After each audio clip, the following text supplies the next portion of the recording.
Hello, my name is Liz Munton and this is the final handout for the Business Administration Level 2 award. As you can see, highlighted in red is its Unit 5, which is understand how to develop a working relationship with your colleagues. So the journey is for OneFile.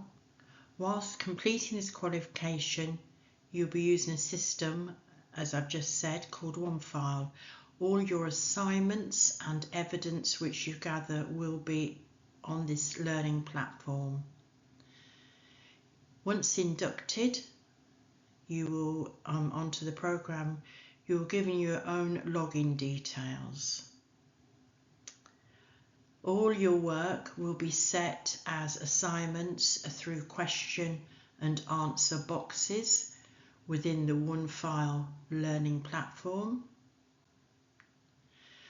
All will be completed by you through self-research.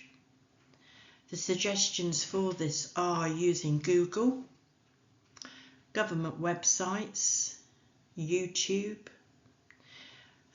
where appropriate, using your own life skills and life experiences, and also your previous job roles and job roles that you're in at the present moment.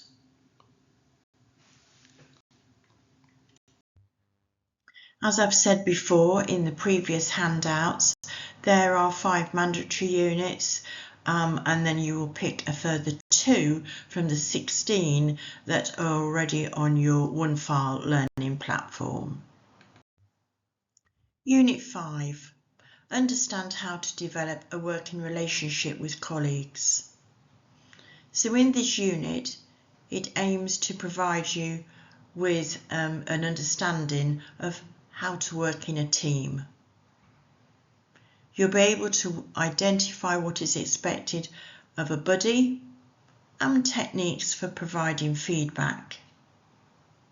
You'll look at how to manage conflict, create a working environment in which team members can talk about their work, any issues that they have with you. Keywords. 1.3 Conflict Management. The following words help with the techniques for ending any conflict that there may be within the business environment. So they're called forcing, a win-win, so that's collaboration, compromising, withdrawing, and smoothing. You'll then look at it for 2.1, a buddy. What is a buddy? It's a colleague and it's in the team that you're working within. They can provide you with ongoing support, training, development, feedback, mentoring and constructive criticism.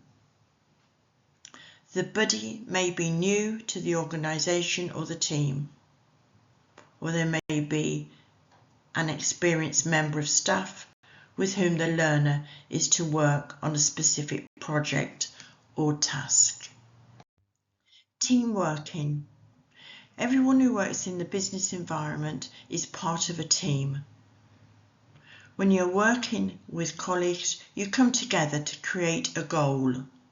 Teamwork. Working as a team is an important skill to have, which can increase productivity and profitability. Different organisations have different teams made up in different departments or areas of expertise, such as HR, IT, research or product development. Or there could be smaller teams which make up different sections of each department. Teams can include individuals with similar skill set or individuals with lots of different skills. Effective team working comes from understanding that everyone has a different approach and a different skill, applying these differences to the benefit of the individual and the organisation. What makes a good team? We have to accept that everyone within the team is different and they have a valuable contribution to make to the team. It should encourage active listening, making decisions which are best for the team to achieve the goal or outcome. Clear communication is important for the purpose and for the goals. Moving on to clear and agreed rules and guidelines about how to work together within the team. Benefits of effective team working. When a team is well managed and achieves its goals, it can provide support when it is needed, such as starting new tasks or when someone is off sick and when an emergency arises. Helps each individual to develop within the team for their career, working with different people or in different departments, trying new tasks and taking on leadership roles. For a team to be effective and to get the best results, all members must work to the agreed standards and procedures, which are called policies and procedures. These are written down for each task in which employees are expected to complete. This enables anyone to complete the task. If someone is off sick or leaves the company without warning, then they have the policies and procedures to fall back on to help them take over that other job. So following on from the previous slide, I now have a for example. And it allows for all team members to follow the policies and procedures so that all customers receive the same quality of care. Feedback techniques. Feedback is information which is given to us. It could be about how our behaviour, our work performance, with an aim of maintaining, changing or improving. Sometimes feedback is not positive, but it's important that you know how to give all types of feedback, both positive and negative. You don't want to make the person receiving the feedback to feel that they're being told off or that they have failed or are in trouble. In the business environment, you're given feedback about your performance, attitude and behaviour. Feedback should be consistent and frequent so that the employees know that they are meeting their own targets and are moving in the right direction. Constructive feedback is the best way of giving feedback to someone. It focuses on the issue, uses specific information, and you should do it face to the person or over the telephone. Never in an email, as the tone is difficult to understand and this could lead to misunderstanding. Be sincere, mean what you say, show appreciation, say something positive, use an example to back it up. Talk about observations, what you see, not personal interpretations. Is this what you think happened? Conflict management.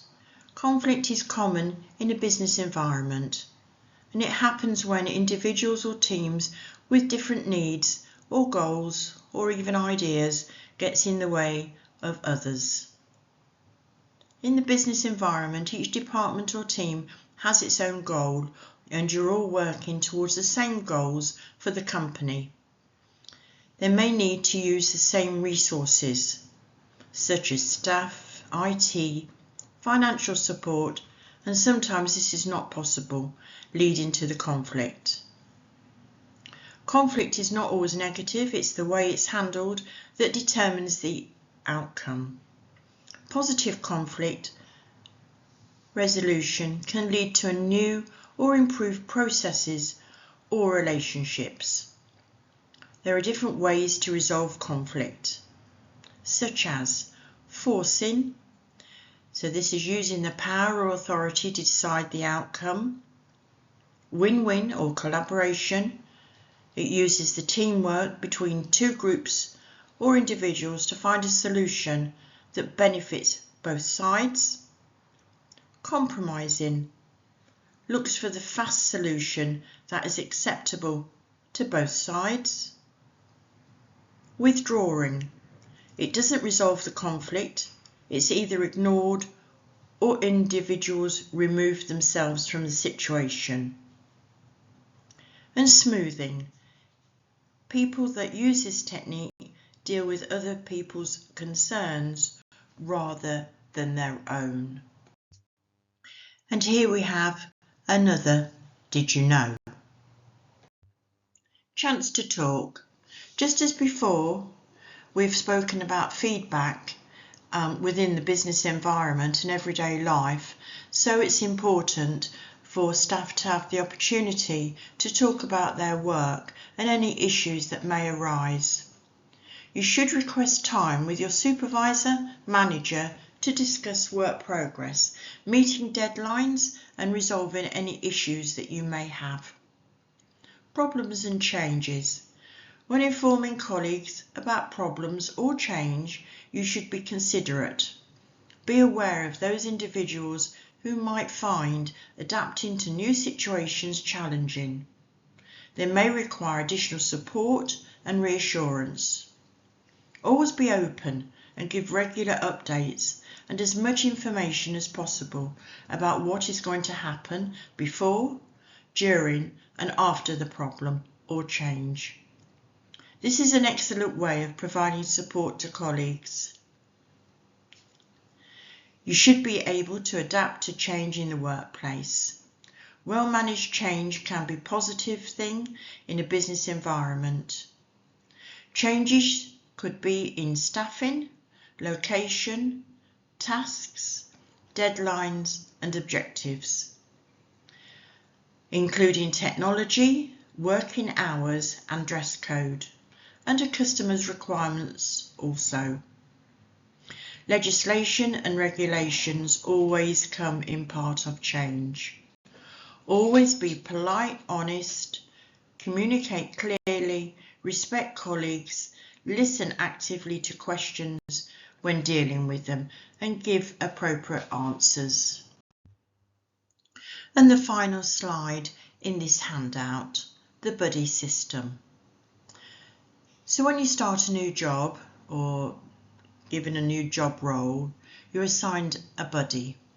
This is someone who already works in the organisation, and it could be in the same department, and they will guide you through the first few weeks of your new job.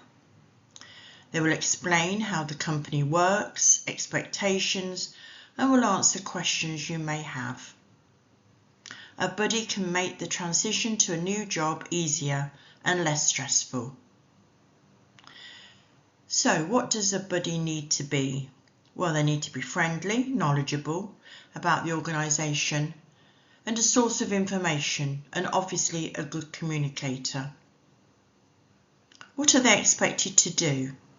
So they need to be a good listener, helpful to the new colleague, answer questions, and show the colleague how to do different parts of their job, provide information, and probably in different formats too. Introducing them to different people in other departments, providing general support, arrange informal catch-ups, coffee, chat, and generally helping with concerns. So building that rapport, ask them questions, previous job roles, keep it professional, Use open body language, listen to their questions and answer them. Give them the extension number and email address and set up regular catch-up meetings.